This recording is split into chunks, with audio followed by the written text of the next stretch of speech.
Halo semua, saya Andika. Kembali lagi dalam pembahasan kita mengenai JavaScript Array dengan menggunakan TypeScript.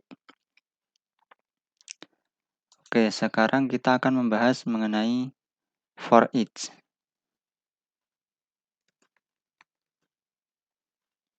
Apa itu for each? Nah, jadi for each ini kita melakukan perulangan sebanyak dari item array yang ada, dan di setiap perulangan itu kita bisa menggunakan item array yang ada dalam perulangannya. Nah, kita coba saja. Pertama, kita coba dengan angka ARR, kemudian dot for each. Nah, kemudian dalam for each ini, dia menerima sebuah function sebagai argumennya. Nah, di sini ada keterangannya. Yang pertama, ini adalah value dengan dia tipenya number, karena di sini array kita adalah number. Nah, kita kasih nama misal value, kemudian yang kedua adalah index. Nah, di array itu kan kita punya index dan ada value. Kalau index itu urutan datanya dimulai dari 0, kalau value itu ya datanya ini. Jadi ini indeks 0, ini indeks 1, indeks kedua, indeks ketiga, keempat, kelima, keenam, dan indeks ketujuh. Kalau datanya ya ini 0, 1, 2, 3. Nah, ini indeks 7 ini datanya adalah 0, seperti itu. Nah, ini indeks. Kemudian yang ketiga adalah array-nya itu sendiri. Jadi keseluruhan dari angka ARR. Kemudian panah. Nah, di sini isi dari functionnya. Nah, di sini kita bisa melakukan apapun terhadap value ini, index, atau ARR. Misal kita bisa console.log value.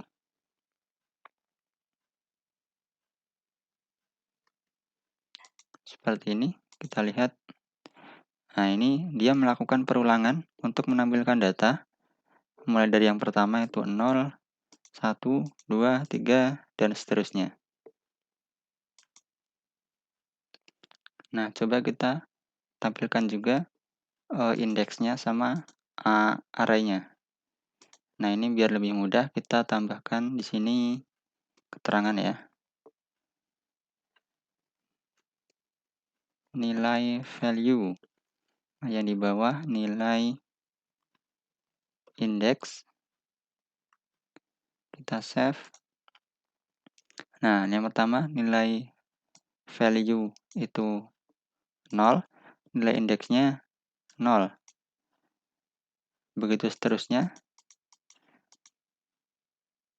sampai ke nilai value 0 dan nilai indeks ke 7, ini yang terakhir.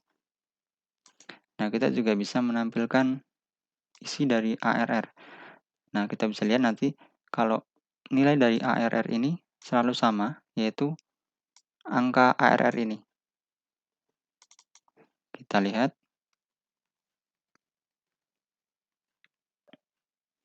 Nah, untuk memisahkan tiap item for each-nya, kita tambahkan di sini garis. Seperti ini. Ya, kita bisa lihat di sini. Nilai ARR selalu sama. Dari perulangan yang pertama sampai perulangan yang terakhir. Nah, kita bisa melakukan apapun terhadap ketiga data ini ya. Jadi misal kita akan menampilkan data sekarang ditambah data yang selanjutnya. Nah, kita komen saja. Kita coba tampilkan value ditambah dengan ARR index plus 1. Kita save. Hasilnya seperti ini. Jadi yang pertama itu 0, kita tambah dengan 1, hasilnya 1. Kemudian berikutnya ada angka 1, kita tambah dengan 2, hasilnya 3. Berikutnya ada 2, kita tambah 3, hasilnya jadi 5. Begitu seterusnya. Sampai di sini yang terakhir ada NaN atau not a number. Ini karena kita melakukan penjumlahan 0 ditambah sesuatu yang tidak ada. Karena indeks terakhir ditambah 1 itu tidak ada. Nah, untuk mengatasi yang not a number ini, kita bisa pakai kondisi ketika kita mau menampilkan hasil penjumlahan ini. Nah, kita pakai if indeks ditambah 1. Jadi ketika indeks ditambah 1 ini masih kurang dari ARR.length. Kenapa pakai kondisinya indeks plus 1 kurang dari length? Karena length ini hasilnya jadi 8, tapi indeksnya sampai 7. Jadi ketika sudah indeks plus 1 sudah tidak kurang dari panjangnya, nah ini kita nggak usah tampilkan. Nah ini kita save. Oh ternyata kita kurang berawal. Seperti ini kita save. Ya hasilnya seperti ini. Semuanya tampil tanpa not a number. Nah kira-kira kita bisa menggunakan data dalam for each seperti itu. Nah ini bisa tergantung kebutuhan kita. Untuk array yang lain juga sama. Kita bisa melakukan for each. Kita akan mendapatkan 3 data ini dalam function dan bisa kita gunakan sesuai kebutuhan. Nah, kita bisa coba di sini. Yang ini kita komen saja. Kata ARR.for each. Yang pertama value, kemudian index, kemudian ARR. Nah, ini untuk nama itu sebenarnya bebas. Jadi teman-teman bisa menggunakan nama apa aja. Misal ini data. Ini jadi I. Ini jadi array-nya.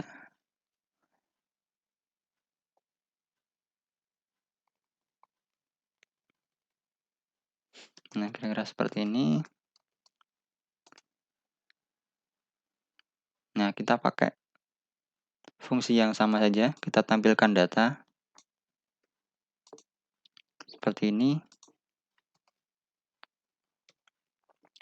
Karena ini namanya sudah beda. Bukan indeks lagi, tapi pakai I. Kemudian ARR sudah ganti jadi array-nya. Kemudian value juga udah ganti jadi data. Array-nya, kemudian ini I. Kita save. Nah, ini sudah berubah. Yang tadinya angka, sekarang menjadi string sesuai dengan tipe dari array kata. Nah, di sini aku dia karena yang pertama ditambah dengan yang kedua. Seperti itu. Jadi fungsinya sama ya. Entah itu dia tipenya angka ataupun string. Yang berikutnya kita juga bisa gunakan for each ini di array yang bertipe objek. Kita gunakan di siswa arr.for each. Nah, ini kita gunakan namanya misal siswa ya. kemudian di sini indeks, kemudian ARR saja. Nah, ini kalau kita tampilkan siswa, console.log siswa, nah ini akan mengeluarkan sebuah objek ya. Nah, ini objek. Jadi, kita tidak bisa operasi penjumlahan lagi seperti ini. Kalaupun mau operasi penjumlahan, kita gunakan properti yang ada di dalam objek siswa. Jadi, misal bisa nilainya atau bisa namanya. Nah, kita coba untuk menampilkan rata-rata dari siswa yang saat ini dengan siswa selanjutnya. Kita tampilkan di sini nilai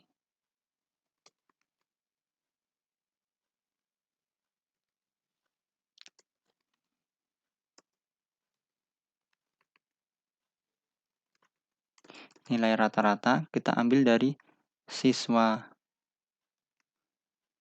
titik nilai ditambah ARR indeks plus 1 dot nilai, kemudian kita bagi 2. Nah, ini kita kurung dulu, dibagi 2. Nah, ini nilai rata-ratanya. Kemudian kita tampilkan lagi console.log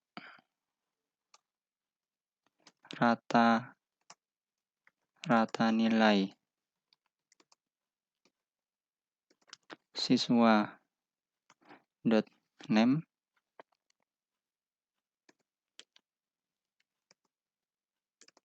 dan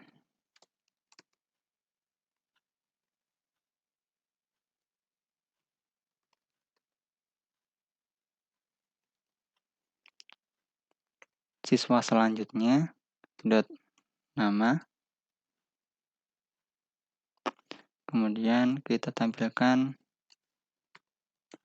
nilai rata-ratanya.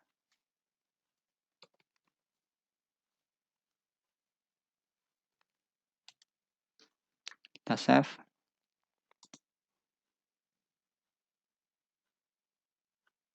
Nah, ini ada error.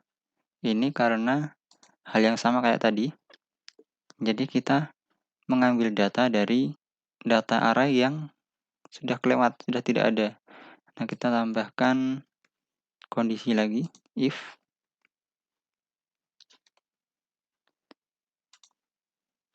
ini indeks plus 1 ARR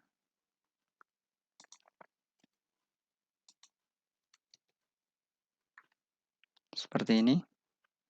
Ya, jadi sama. Console log yang di atas ini kita komen saja. Rata-rata nilai Andika dan Wulandari adalah 78. Nah, ini nilai dari 80 ditambah 76 dibagi 2. Nah, begitu seterusnya sampai sini. Nah, kira-kira seperti itu. Kemudian kita lanjut dengan map.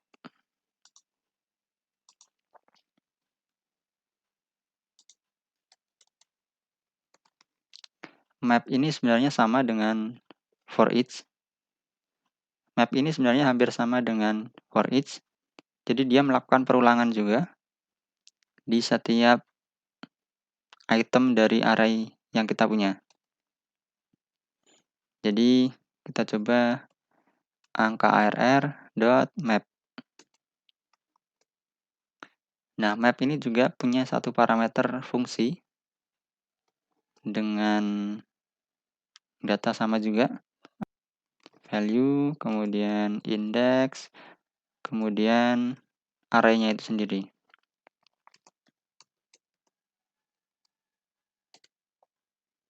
Seperti ini. Nah, kita bisa menggunakan fungsi yang tadi ya.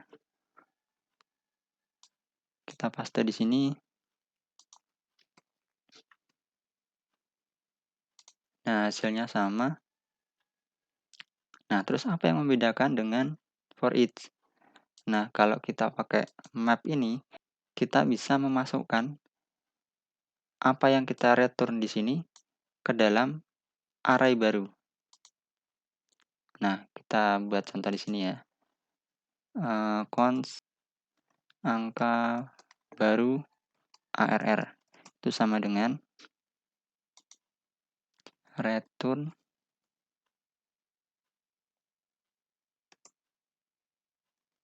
value plus ARR index plus 1 seperti ini. Nah, kita bisa tampilkan nilai dari angka baru ARR ini.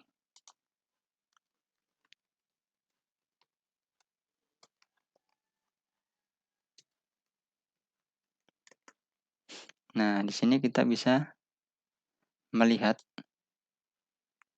data pertama ada 1, 3, 5, 7, 13, 12, 2, dan ini undefined. Karena di perulangan terakhir, kita tidak mereturn sesuatu. Karena kan yang terakhir itu sudah enakan tadi ya, not a number. Dan tidak kita return, maka jadinya undefined. Nah, kita coba tampilkan angka ARR sebelumnya ya, untuk perbandingan.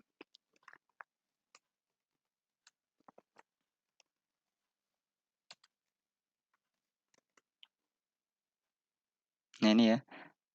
Ini 0, sekarang 1. Ini karena 0 tambah 1 jadi 1. Yang berikutnya 1 tambah 2 jadi 3. Begitu seterusnya. Jadi, kalau kita menggunakan map, kita bisa membuat array baru dari array yang lama dengan perubahan nilai sesuai keinginan kita. Seperti itu. Nah, kita coba untuk array kata juga ya. Ini kita copy saja. Ini kita komen.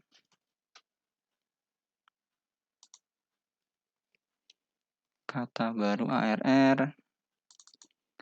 Angka ARR kita ganti jadi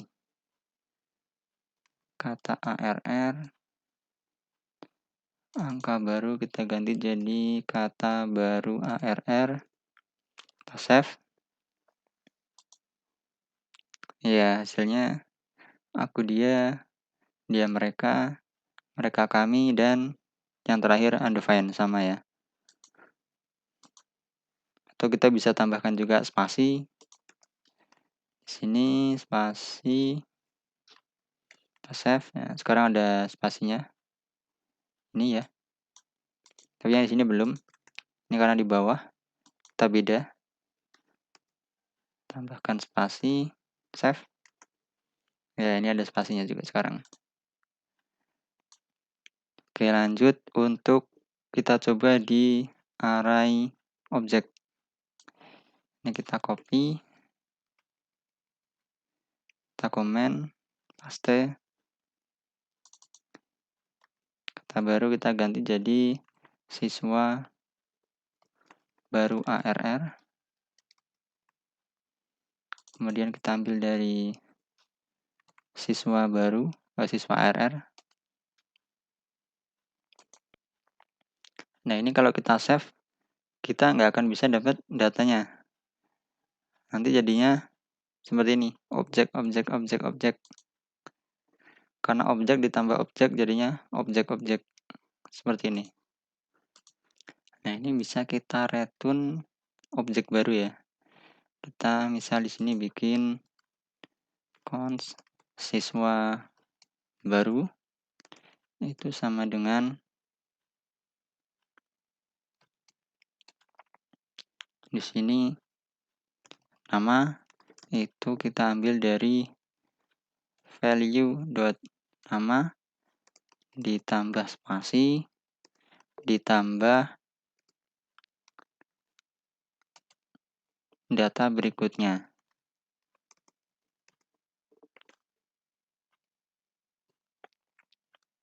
Seperti ini. Kemudian untuk nilai rata-rata,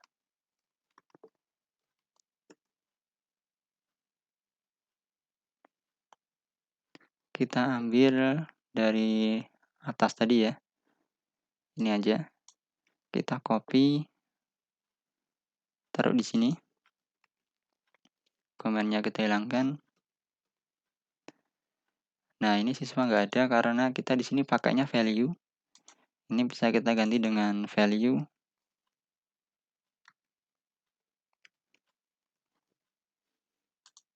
Nah, kemudian nilai rata-rata sama dengan nilai rata-rata. Nah, ini kurang koma, kita tambah koma dulu. Nah, karena di sini sama ya namanya, kita bisa hapus saja yang terakhir. Ini sama dengan nilai rata-rata titik 2 nilai rata-rata. Jadi lebih simpel aja. Kemudian di sini return-nya kita ganti jadi return siswa baru. Yang ini kita komen saja. Kita save. Nah, ini sekarang jadi ada 3 ya. 3 data dan 1 undefined. Ini Andika Wulandari rata-rata jadi 78. Nah, kira-kira seperti ini. Jadi kesimpulannya kalau kita menggunakan for each, kita melakukan perulangan biasa sebanyak dari jumlah data yang ada di dalam array tersebut. Dan kita bisa mendapatkan data itu sendiri dan indeksnya beserta semua array-nya di dalam setiap perulangannya. Nah, untuk map itu sama dengan for each, jadi dia melakukan perulangan sebanyak siswa ARR-nya, tapi dia bisa membuat array baru dari perulangan itu. Asalkan kita return di dalam setiap perulangannya, dan kita masukkan ke variabel baru. Seperti itu. Kira-kira seperti itu pembahasan kita kali ini. Sampai jumpa di video selanjutnya.